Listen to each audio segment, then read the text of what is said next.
Hi, I'm Nan, and welcome back to Sketchin' Ya! Yay! You might notice something a little different about me, or rather, you'll notice that there is a figure on your screen here. Hi, this is not me. This is my son, my OC, my beloved character, Swaggin' aka Suwa. And I'm using his corpse to commune with you today. No, I'm just kidding. I got V-Bridger working finally. So now he has like the more complicated mouth shapes, and I really wanted to give him a try in the form of a video and actually get him some use because I spent a long time on this many months ago, and now it's usable like in a way that I'm satisfied with. But sorry, I'm gonna have to do this all in like one take. And there might be like some skipping around in the footage if I do have to pause, so I'm sorry in advance. I have to record the audio on my Surface Pro sitting in front of me with like some shitty ass headphone mic, and the audio quality might be bad, and yeah, there might be like a ton of problems, and I'm sorry in advance. Shit happens. I just don't want to spend money on like a microphone setup if I'm not gonna use it frequently. So this is mostly a test run today to see if I like puppeting my beloved son's body. Anyway, for this first segment of the video, I've got some speed paints I was doing of a sketch page of screenshot redraws of my Oshi's 3D showcase stream. Finally happened. Finally, on July 10th, the big reveal we've all been waiting for 4 years. Technically, the reveal actually happened during his Singing in the Rainbow performance, the concert. But, this was like the showcase stream. This is like the one where he got to pick what he was doing. He got to direct everything. He got to pick who was showing up and really get to show off his stuff. And it was really cool. First of all, it went way beyond my expectations. I don't even know what I was expecting. Like, once it was announced, I kind of just sat there blankly for like the entire week leading up, just like, I don't even know how to feel, because I just didn't know what to expect, waiting for it for so long. There's so many different things it could have been. He's been so many different people over the last 4 years. And so, yeah, it was really cool that it like completely blew me away. I'm like not disappointed in the slightest. I'm so happy. I've rewatched it like 5, 6, 7, 20 times already. But yeah, I don't even know where to start with recapping it. I guess first to explain, he talked about the theme sort of he chose to go with. He went with like his past, his present, and his future as like a theme, which I thought was a really interesting framing device. I don't want to go too in depth about like spoiling everything that happened, so I'll just talk in generals because I would really, really like it if you could go watch it yourself. Like, please go watch it. I don't care if you don't understand Japanese. I don't care. Just watch it. I think you'll have fun, especially if you watch the singing performances and also the K-drama segment. Definitely, if you're an English speaker, go watch those. They're so funny. They're anyway. But so the first segment, which is what I already drew, where he's showing off his back, that was the call-in segment. So he had Shu and Amamiya and Sefina call in, and they directed him to pose in certain ways. He said in his post 3D Zatsudan that he wanted to invite 3 members from XKR, 3 members from JP, and 3 members from EN, but because of time reasons, he could only do 1 from each. So he had them each direct different parts of his body for the pose request, which is really fun.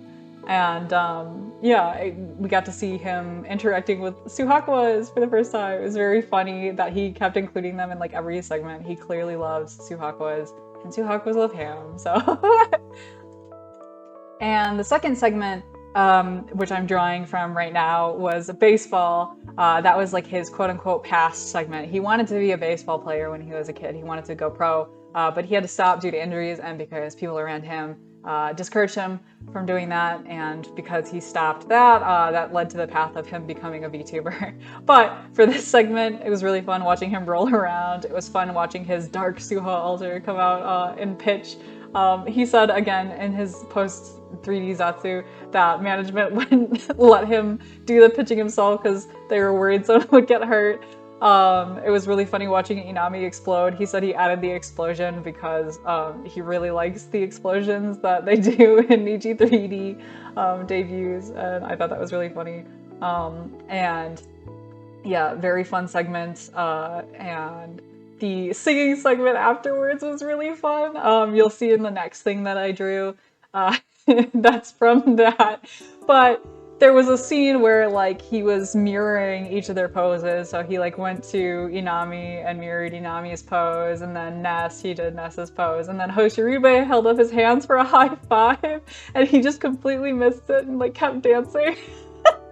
And then in the credits segment, at the end of the debut, he put thanks to Hoshirube, and then in parentheses, sorry for missing your high five. It was really funny, and it's also really funny going back and watching the VOD and seeing that's one of the most replayed parts.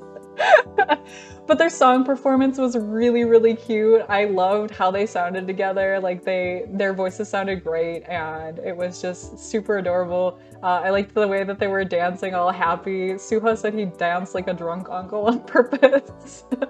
It was really fun. For this sketch in particular, I did not adhere to the redraw theme. I just completely drew on my own because I needed to really emphasize the fact that he's missing Hoshirube's high five. Yeah. Since this is like gonna take a while to get through, I'll talk about the other segments I didn't get to. My initial intent with these redraws, I was gonna do 2 redraws from each segment. But that's a lot of screenshots. And I had this sitting in my whips folder for a while, and it was just haunting me because I didn't have time. I got distracted by other things, like the fact that he got a new outfit like immediately after this 3D, which is insane. He already got a new outfit this year, so to have 2 in 1 year is crazy. This one was a swimsuit one, which is like, oh my god. Anyway.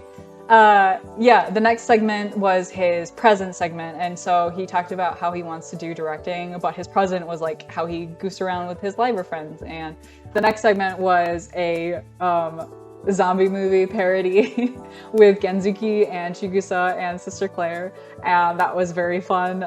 He did like a lore thing where he became an evil henchman for the Suhakwa virus, and then had to come up with they had to like defeat him to get the antidote to the Suhakwa virus. And there was a scene there where Genzuki caught a bullet, and apparently that was like improvised. It was very funny. And yeah, all of them can speak Korean to like a certain really decent level, so it was fun too that they would just randomly like ad-lib in Korean. And yeah, I loved that segment. And then right after that was my personal favorite segment. I think this one was like definitely a big highlight. But he did a K-drama segment, like a romance K-drama segment with Uki and Kaisei. And it was super fucking funny. It was all in different languages, first of all. So like Suho was speaking Korean, and Uki was speaking English, and Kaisei was speaking really bad Korean, like basic words, and then Japanese. And like those are their native languages, is like Uki speaks English, Kaisei speaks Japanese, and then Suho speaks Korean. And so it was just chaos. Especially because then there were subtitles, right? But the subtitles were just like purposefully incorrect. Like they were giving way more information than what was actually being said. Just perfect chaos. And then Suha got slapped with kimchi, and they got polyamorous married, and then Uki died, and then Suha woke up. And a very, very funny segment. Definitely recommend you watch that. If nothing else, watch that, please. Very funny. I'm just gonna keep saying it was funny, sorry. I like don't know whatever else vocabulary to use to describe it. It was hilarious. I especially loved that like Kaisei did not know what the fuck was going on. Like genuinely, Suha said that at some point when Kaisei's like, what the hell is going on? That was genuine. And Uki, their line delivery was so fucking funny. Like they were so dry about it. But it still kills me to go back and listen. It's so fucking funny. And yeah. And then the 3 of them sang together, which was really awesome because they all performed in Singing in the Rainbow Soul. together. But the three of them did not have a stage by themselves. It was Uki and Kaisei got to perform together, and then Suha got to perform with Safina, and then by himself, and then they got to perform by themselves, and then they all had like a big group song with Maria and with Ritskin, right? But Uki and Kaisei and Suha didn't get to perform a song together. So they finally got to during this 3D, which makes me really happy because I really had wanted to see that. And so to see it be able to happen was really cool. And they were very moeiful, very cute, very fun. And then finally was the future segment, and this was a lot more emotionally impactful. He sang Fansa, which he sang back in 2022 during his 1000 Days celebration stream. And he cried during that performance, and we weren't allowed to clip it. He like said specifically, he was like, don't clip. So none of us ever have, but if you were there during that stream, you know, it was really sad, really emotional. And to see him finally get to sing it up on the big stage after like, you know, promising to meet us there, it was like, oh boy.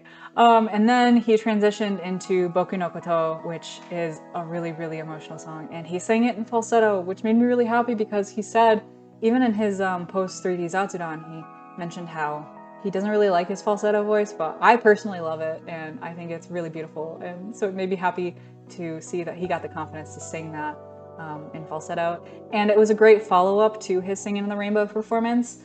He had like his alter Suha there, his dark Suha there, that he like danced with during that performance, and to see him get to do like the self-acceptance route rather than the self-fighting route was really nice and very impactful, I guess. It's been a long road, but to see him accept himself and like come to terms with how he feels about himself was awesome.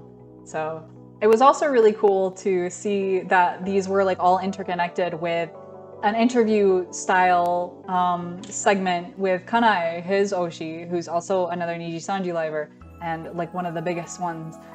He's like one of the biggest male VTubers in general, and that's his Oshi. That's been his Oshi since day one. Even in his debut stream, he mentioned how Kanae is his Oshi, so it was really cool to see them, you know, together. And I thought it was nice that he chose to have an interview rather than to sing with him or something on stage, which would have been cool. I would love to see it someday, but I thought it was nice to see the more human aspects of them. It was really cool, yeah. So overall, just fucking banger stream. Still thinking about it. I'll probably think about it forever. Definitely worth the wait. And I'm so happy that he doesn't have to stress about it anymore, and that we can like look forward to the future and see what he'll do with his 3D. I'm really excited for his at-home 3D. I think that'll be so fun to watch during streams. Like he talks with his hands a lot. He talks almost like a kindergarten teacher. So it's really funny. It'll be awesome to see. And yeah, had a lot of brain rot this past month about him and about 3D, and then about the new outfit. Oh my god, I'm still like in shock that he went with a bathing suit. I can't believe my Oshi is just out here shirtless. What the fuck? Yeah, it's really good. It's really good. He also has like two-tone hair, which is really fun, and the rigging on the sleeves is really gorgeous. They're like transparent, so yeah, absolutely banger. But yeah, if there's the one thing I ask you to do in life, it's go watch his 3D debut stream. I'll link it somewhere, either on the screen or in the description, whatever I figure out how to do. But here is the in Clip Studio Paint view speed through thing, and yeah, fun little exercise to do these an hour each, and maybe someday I'll go back and do the other screenshots I intended to redraw and like do the latter half a little bit, but until then I'm happy I at least got these ones done. And it was really fun, and I'm still happy about that performance. Yay! And then for the second half, I am doing some OC art, of course. Gotta have some OC art. Gotta have my Suwa time. So this is Koga and Suwa. I wanted to demonstrate how Suwa is a lightweight when it comes to alcohol. So here is Koga carrying him while he's drunk. Koga is you know, he goes to the gym, he works out, he's pretty strong. So even though Sua is like a foot taller than him, he can still princess carry him, you know, all cutie fully. And yeah, I don't know. I just needed some comfort because I was kind of going through it. Just like I don't know, coming down from hypomania within this last month because there were so many exciting things and I was like not sleeping well and I was really like drawing like every fucking day and then just crashed, which sucks. But, you know, that's life sometimes and you just gotta roll with it. And so that's, you know, this was my way to just do something that made me nice and happy, I guess. I'm a little embarrassed with how much I struggled with this sketch. You know, when I'm not recording sketch and yaps, I often use 3D models and like just draw directly over them because it's so much of a time save. But I figure for sketch and yaps, right? I figure it's more interesting to watch me do it just from reference or from scratch, because like, you know, it's kind of fun to watch someone's like the cogs turn in someone's head, but it's also more embarrassing because I feel like I have to just like spam the liquefy tool. But you know, I know that 3D models are more acceptable now, and most people who have Clip Studio Paint will include them in their workflow, myself included. There might be times where I might use them in Sketch and Yaps in the future. We'll have to see. I'm hesitant to do so because, again, I feel like it's more entertaining to watch me struggle, but at the same time, when I'm really struggling, then I don't want to record a Sketch and Yap, you know, because I get shy about it.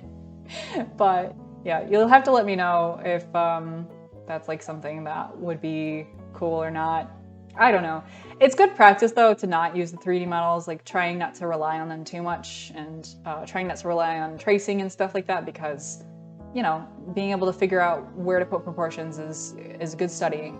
And yeah, that being said, oh my god, it's a pain in the ass to try to draw interactions. It's been a hot minute and it's embarrassing, but you know, we persist. That's part of art, you know, the struggle is part of the process, I think. Yeah. Yeah, I guess I'll just use this time to like catch up on what's happened since I've been gone. I honestly can't remember what was going on in the last Sketch and Yap I did. I feel like I'm like constantly going through it. I'm like Sisyphus in life, you know? So I feel like it's kind of useless to like talk about my problems. And I also feel like it's kind of useless to talk about what I've been doing because chances are it's just been drawing. I know I stopped for a little bit there with Sketch and Yaps because I was working on commission stuff, getting like some art obligations out of the way, and then also just hyperfixating on 3D. I mean, fuck, I was pumping out art, like truly pumping it out, like drawing every day. And I, you know, work at a desk job, so that's a lot of sitting, a lot of doing nothing. I finally got my shit back together and started like exercising again and doing meal planning and all that kind of stuff. And then, oh yeah, Bleach, 1,000 Year Blood War, Final Core started airing in the time I've been gone. Oh my god. I actually went and saw the first 3 episodes in theaters with my boyfriend, which was very fun. They picked a great first 3 episodes for the season, very hype. I'm really normal about Urahara's Bankai, definitely really normal about it, definitely. Anyway, yeah, fun to watch that in theaters. Very excited because as of my recording this, the 3rd episode aired the day before this, and so next week will be new for me. I mean, like new in the sense of it's a new episode. I read the manga as it was coming out weekly, so it's not completely new. But they added a lot of new stuff. So I've heard they added a lot of anime original content, which is good. It needed it. The manga towards the end there was pretty rushed, and so I'm glad that they're working with Kubo to like make his actual vision for the series come to life. Already I've seen so many major changes. I think that's awesome, and I'm very excited because I don't want to spoil too much, but one of those changes I think has to do with one of my favorite characters from the series, which is Chad. Yeah. If you're a Bleach fan, you know why my voice is the way it is. I know. I love Chad, okay? He's like the best. He's awesome. I don't care that he always loses. I don't care, okay? But one of those changes that it seems like they made just from the promotional material and also like what we've seen so far, it seems like they're actually going to show his final fight, which is awesome because in the manga, they like show the beginning of it, like him and Ganju like about to fight those statues, and then they cut away and they just never return him again, which is really sad because what the fuck? You're not gonna show my favorite character again until the very end, like time skip? What the fuck? But yeah, excited to see what they do with that. It looked like from the trailer they have Rukia and Renji come back for that too, which was like, wow, cool, like a big change. So hopefully he gets like a redemption. That would be great. Please give my boy the spotlight for just one last time. He needs the W. Yeah, I've been thinking a lot more about Bleach lately. I finished rewatching the original anime with my boyfriend, so it's been on the brain. And then yeah, Thousand Year Blood War. Been thinking a lot about OC stuff. Obviously, I got my OCs on the brain. There's so much to think about, so much to draw. Not enough time, not enough stamina. I wish I could just do this and only this, you know? I don't want to work. I don't want to make food. I don't want to take care of my house. I don't want to take care of I just want to draw forever and ever. But that's not life, so unfortunately I just have to cope. Speaking of watching stuff with my boyfriend, we've been watching Fruits Basket together. He's never seen it before, and I only saw it with the remake that came out. I never saw the OG, and I've never read the manga, but it's like one of my favorite series of all time. And that's how good that remake is. And we're watching it together, and that makes me super happy. I'm very glad that he seems to love shoujose. I think, you know, more people need to get into shoujose. You know, if I'm going to talk about Bleach, I have to talk about something that is not shonen hype slop, okay? I mean, okay, I don't want to call Bleach shonen hype slop, but you know what I mean. But yeah, we're watching Fruits Basket, and I guess spoilers for Fruits Basket. I'm so peeved because literally, like, as soon as we first get to see Akito's face, you know, when like Akito goes to school to meet with Toru, my boyfriend's like, because like in the subtitles, right, they use the pronouns he for Akito, and my boyfriend was like, what? That's a he? Whoa, trans representation. I'm like,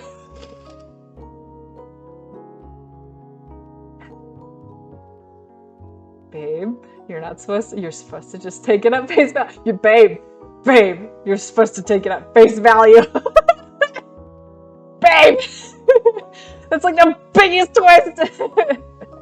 It's just very funny. Because he doesn't watch a ton of anime, so he's not used to like voice actors. I think that like voice actors being women for male characters, and so like it didn't even register for him that Akito was supposed to be a cis man, like in the slightest. And like, you know, spoilers, but yeah, Akito's not. Like, but it's just really funny. Anyway, I was so like peeved. I was like, I thought I was doing so well by not saying anything. And then yeah, he just like went out of the way to spoil it for himself. God damn it. That was funny, but yeah. Very good series, definitely recommend it if you have never seen it. You can learn a lot from it. You will cry, for sure. It's worth it to cry over Fruits Basket. It has one of my favorite monologues in like all of anime. The onigiri monologue that Toru does, like very early on too, to Kyo. I love that. It's like so cute and sweet. Speaking of monologue, sorry, this like just activated a sleeper agent in my brain. It just made me think about my favorite monologue in all of anime and just in media in general, and my favorite scene out of anything ever, and like my favorite page from any manga is from Hunter x Hunter. I fucking love Hunter x Hunter, by the way. I don't know if I've mentioned it before. I've watched it 17 times. It's my favorite media ever.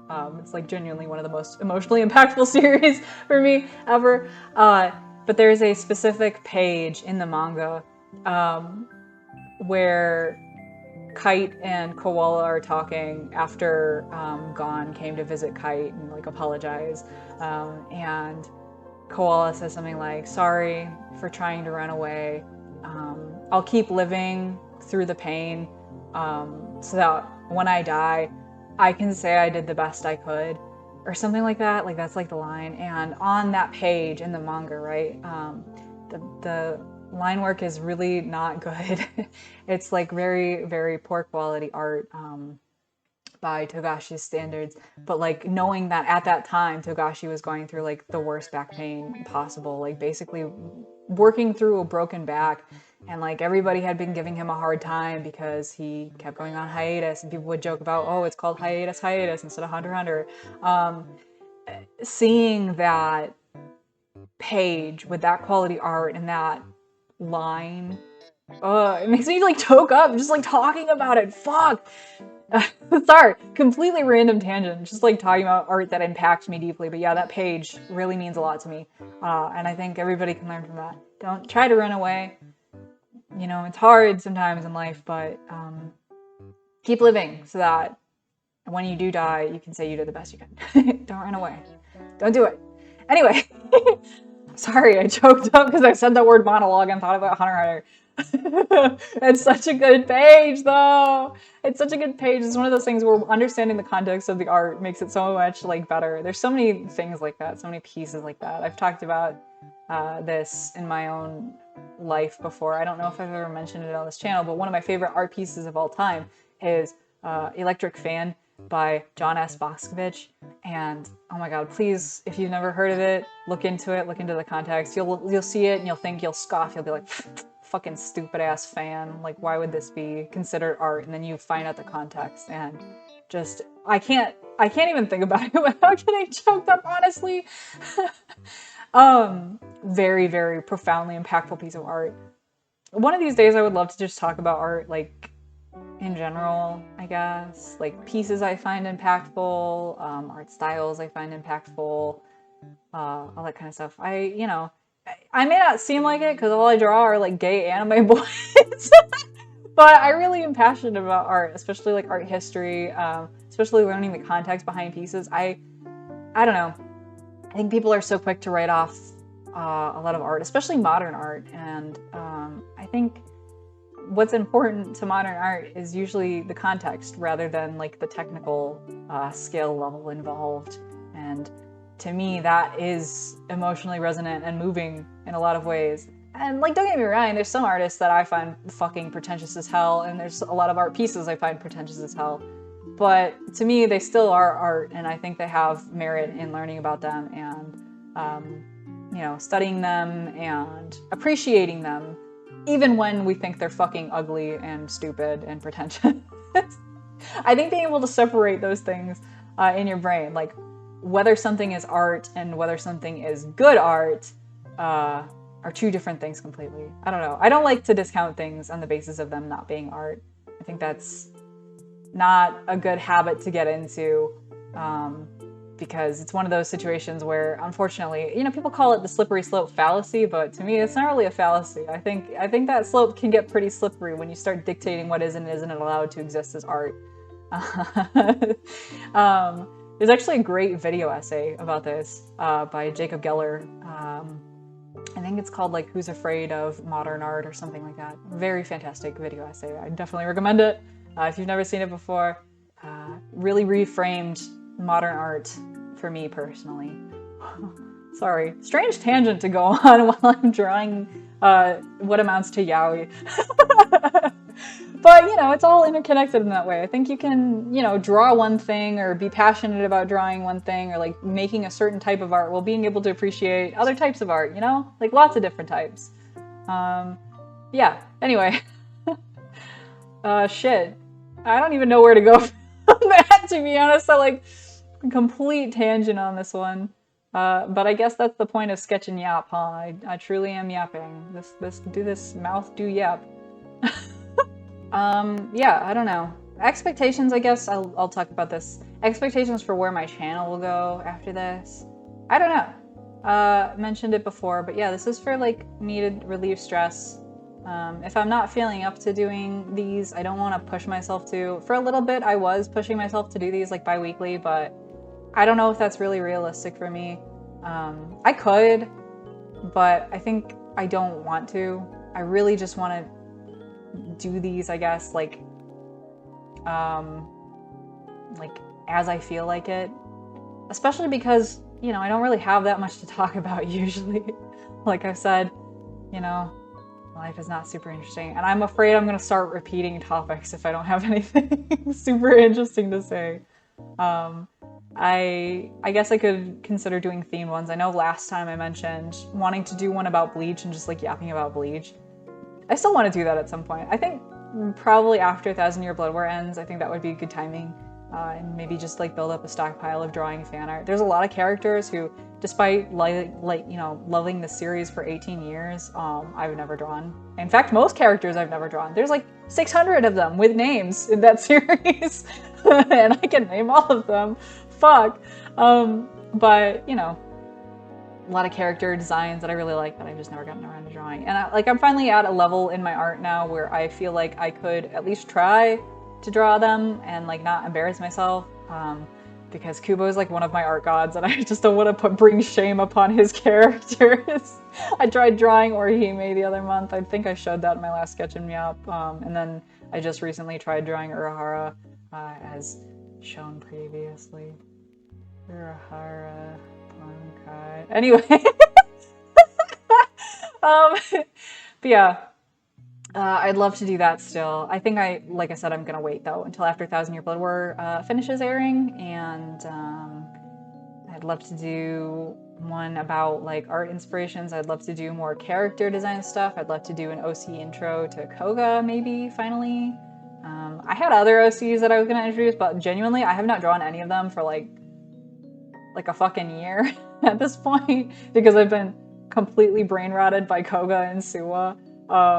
As you can see, like that's all I think about. I don't need any other OCs. I'm sorry to my other OCs, but I just love these two so much. I don't know, they like unlock every like corner of my brain in ways that OCs have never done before. Yeah, I don't know. I think designing characters around like physical traits that I enjoy drawing really sealed the deal for me.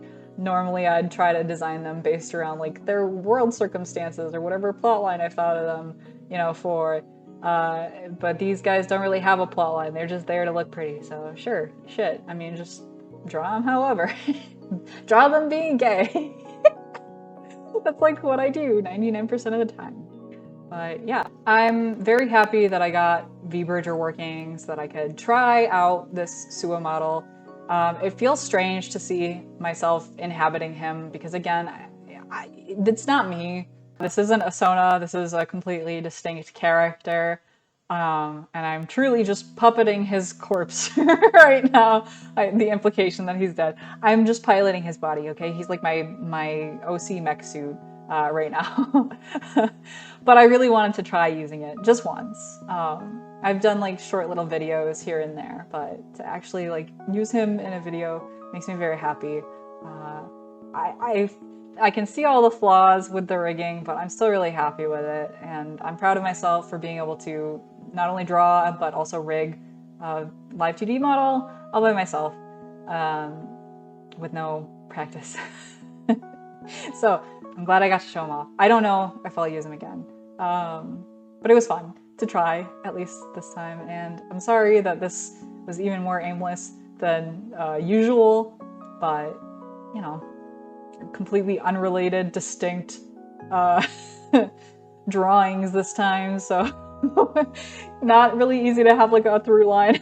And also having to do this in one take, like essentially I like had to pause the video because I'm recording this in OBS, and so I'm playing back the video while I'm commenting. So it's a big clusterfuck. But anyway, thanks for watching this time. Thanks for coming back for another sketch and yap. I really hope you enjoyed it. Like and subscribe for more yaoi. Anyway, I don't know when the next one of these will be, but I really appreciate you coming and watching, and yeah, sorry again for all the awkward audio issues and pausing and cutting and stuff like that, but it means the world to me that you're here. Thanks again for watching, and Bye.